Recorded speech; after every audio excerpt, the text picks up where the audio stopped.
So hello friends, कैसे हो आप? Welcome back to my YouTube channel NCERT network. So आज जो हम टॉपिक डिस्कस करने वाले, ये एक बर्निंग क्वेश्चन है। This is none other than tariff war. So in this video we will see tariff war होते क्या है, क्या tariff war is any physical war है, क्या किस टाइप का वार है। सो आज हम देखेंगे ये इसके रिलेटेड हम सारी चीज़ें देखेंगे।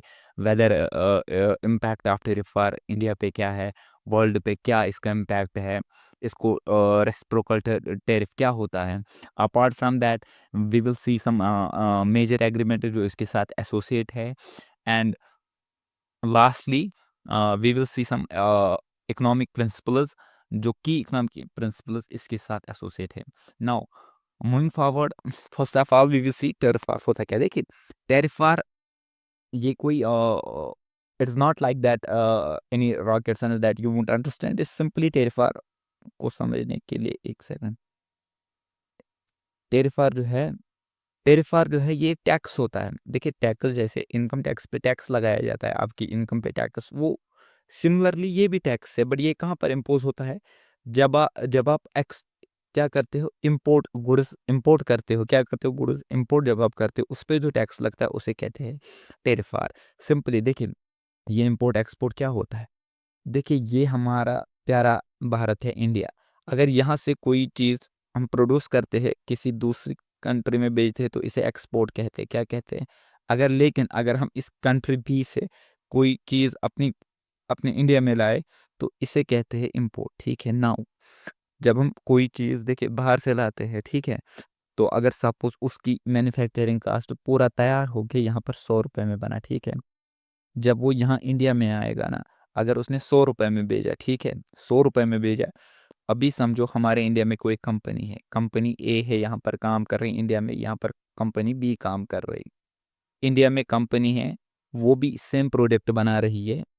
सपोज वो 250 में बना रही है, ठीक है, 250 नहीं, सपोज वो 130 में बना रही है। नाउ देखिए, अगर ये product as it is India में आएगा, अगर इस पे कोई टैक्स नहीं लगेगा, तो ये 100 में ही भेजेंगे। तो ये किसके लिए बैड रहेगा? सो ये इंडिया कंपनी जो है, इंडियन कंपनी जो 130 में सेम प्रोडक्ट बना रही है, उसके लिए हार्मफुल है। ठीक है, इसका रिपरकशंस होगी, कॉन्सिक्वेंसेज होगी later on. But we will see कि जब ये प्रोडक्ट इंडिया में आता है, तो इस पे एक टैक्स लगाया जाता है, उससे कहते हैं, शाबाश, उसे कहते हैं टेरिफ। क्या कहते हैं? Tariff. Got it? Now tariff क्या है? देखिए, अब टेरिफार की बात हो रही है। टेरिफार क्या है? होप आपको ये tariff as a tax understand हो गया होगा। नाउ टेरिफार क्या होता है? देखिए, टेरिफार क्या होता है, इसमें क्या होता है, एक दो या दो से मोर इम्पोर्टेंटली दो या दो से ज्यादा कंट्री है, जब क्या करती है, एक दूसरे के गुड्स पे जब वो क्या करते हैं, टैक्स बढ़ाते हैं, ठीक है, एक दूसरे के गुड्स के ऊपर टैक्स बढ़ाते हैं, तो उसे कहते हैं, क्या कहते हैं, उसे कहते हैं टेरिफार।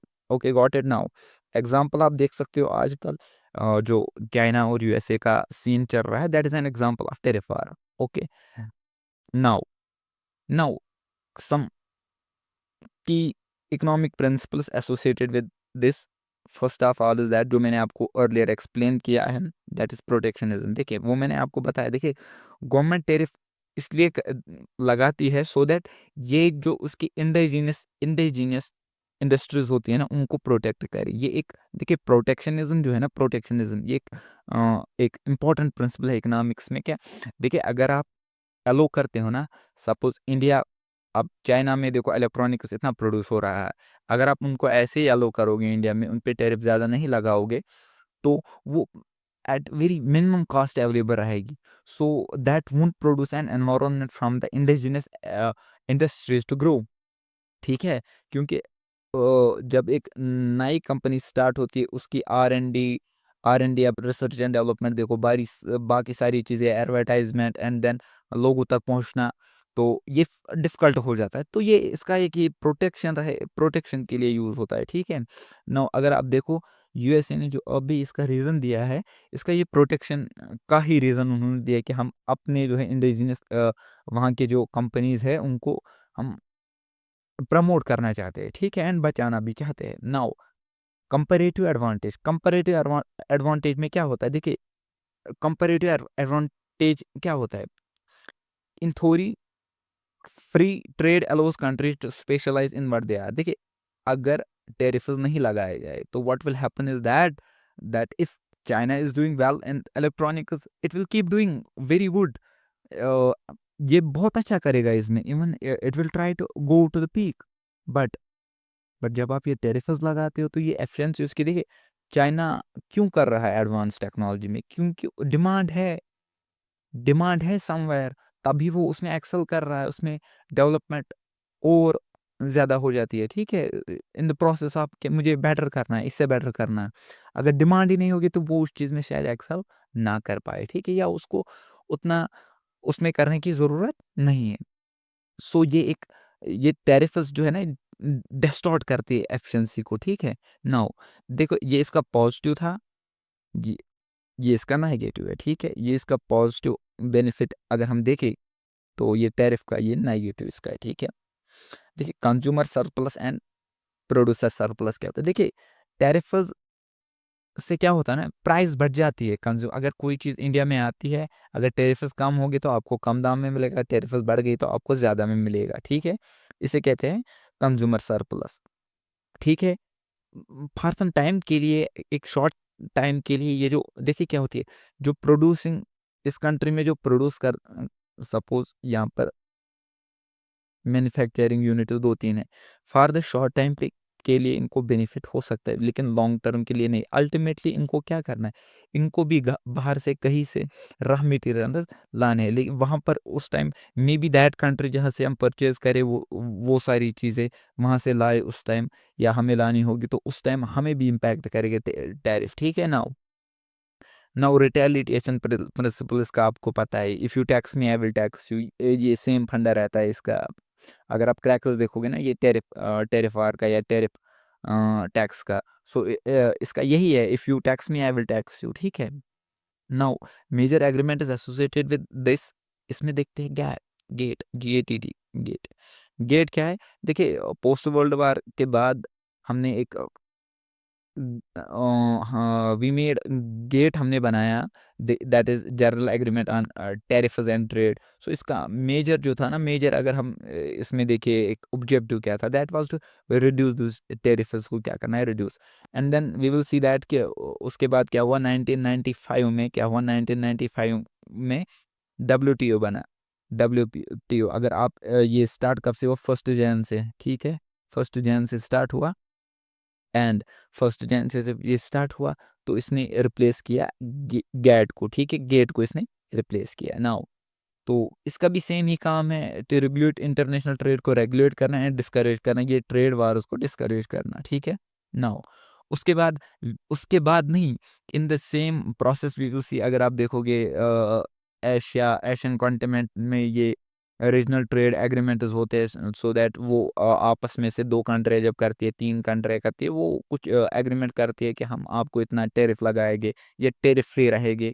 We have some example, this is RCEP, Asia Pacific है ये, ठीक है? या ईयू ट्रेड ज़ोन, ठीक है? तो लो टैरिफ अमंग मेंबर्स, या बिल्कुल भी टैरिफ नहीं होता। रेसिप्रोकल टैरिफ क्या होता है? देखिए, रेसिप्रोकल का मतलब होता है रिस्पॉन्ड करना विद द सेम मेजर। अगर आपने मुझे, if you slap me I will slap you, so that is the reciprocal, ठीक है? होप आपको आइडिया आ गया होगा कि इस चीज़ का इफेक्ट, अगर कोई एक कंट्री इम्पोज करती है टैरिफ बी कंट्री को, सो बी कंट्री जो करेगी इम्पोज इक्वल करेगी, सिमिलर टैरिफ या मोर टैरिफ लगाएगी, तो इसे कहते हैं reciprocal tariff. It is like saying if you tax our products we will tax yours, got it? Now impact of India in the world, India पे इसका क्या इम्पैक्ट रहेगा? देखिए, अगर सपोज ये इंडिया है, ये यहाँ से इंडिया से कोई चीज़ आ रही यूएसए, अब पहले इस पे टैरिफ 10% था, यहाँ कोई चीज़ बन रही थी 100 में, ठीक है? यहाँ अब उसको टैक्स जब 10% लगाएंगे तो यहाँ पर ये मिलेगी 110 में, तो people will easily consume it, ठीक है? क्योंकि इनको ये कम रेट में मिल रहा है। बट जब यही टैक्स कहाँ से, ये सपोज 100% हो गया, तो अब ये चीज़ यहाँ मिलेगी हमें यूएसए में 200 में, सो अब वो परचेज नहीं करेगी because they lake the purchasing power, ठीक है? उनके पास उतने पैसे नहीं है, तो व्हाट विल इट डू, ये स्लो डाउन करेगा इंडिया में जो भी एक्सपोर्ट होगा वो स्लो होगा, जो भी यहाँ से चीज़ें एक्सपोर्ट होती है, अब वो उतनी क्वांटिटी में एक्सपोर्ट नहीं होगी। ऐसे क्या होगा, रॉ मटेरियल्स के कॉस्ट बढ़ जाएगी, ठीक है, इंडियन इंडस्ट्रीज के लिए। देखो अगर कैसे बढ़ेगी, अगर ए बी, ऑब्वियसली देखो अगर यहाँ से आपको कोई चीज़ लेनी होगी तो उसका भी तो बढ़ाएगा ये, ठीक है, या आपने भी बढ़ाना है, सो दैट ये ऐसे काम करता है। नाउ अब वर्ल्ड में इसका क्या इम्पैक्ट रहेगा, देखिए ग्लोबल सप्लाई जो है ना चेन वो ब्रेक हो जाएगी, ठीक है।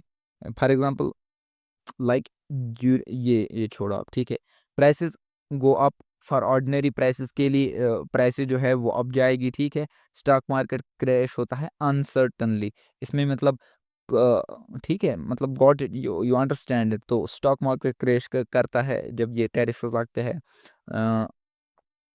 Can slow down global GDP, overall globally जो जीडीपी होती है तो वो स्लो हो सकती है, ठीक है।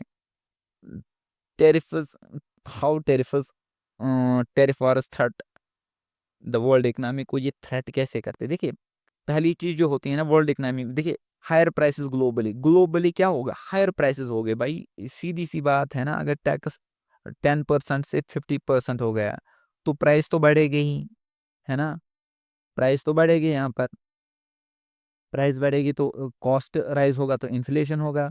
देखो इससे क्या होगा, जो ग्लोबल ट्रेड है ना उस वो स्लो हो जाएगा, ठीक है।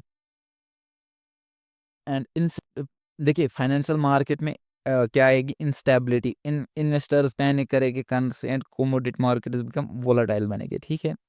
शिफ्ट टू प्रोटेक्शनिज्म, अब देखिए सारे क्या करेंगे, कौन सी पॉलिसी अप्लाई करेंगे, दिस प्रिंसिपल ऑफ प्रोटेक्शनिज्म सारे अप्लाई करेगी, तो इससे देखिए दैट जो कंसेप्ट है that world is a globe that no longer will sustain.